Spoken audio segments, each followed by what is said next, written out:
За холестерин буюу цуснд хөөх тосны шинжилгээ өгөхдөө заавал өлөн байж байгаад өгөх ёстой юу гэж асуусан байна.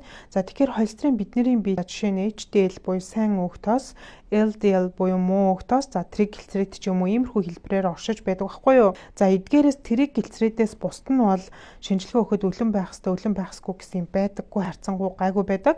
Харин тригглицерид бол хоолттой маш холбоотой байж идэг.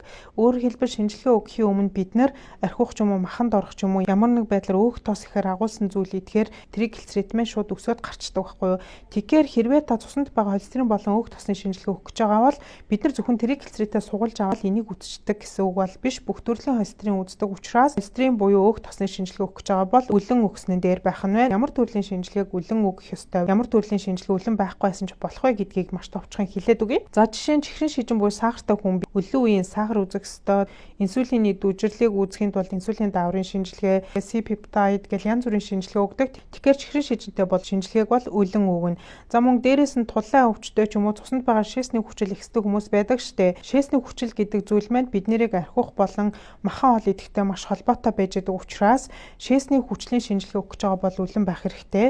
За бамбаа булчирхайн шинжилгээ өгөхөд өлөн биш байх нэг асуудалтай биш. Гэхдээ та бамбаа булчирхайн үйл ажиллагааны дутагдал гээд бамбайн дааврын им уудаг бол дааврынхаа имийг уучаа шинжилгээ өгөх юм бол мэдээж баг зэрэг өндөр гарах учраас болж өгвөл эмээ авахаас өмнө өлөн өгснөн дээр харин илэгний үйл ажиллагаа, за бөөрийн үйл ажиллагаа, за илэгний БЦ вирус тодорхойлох, за өрөвслийг үүсгэх, цусны эсүүд, за мөн хавдрын маркер үзүүлэх гэж байгаа бол өлөн байхгүй байсан ч болдог.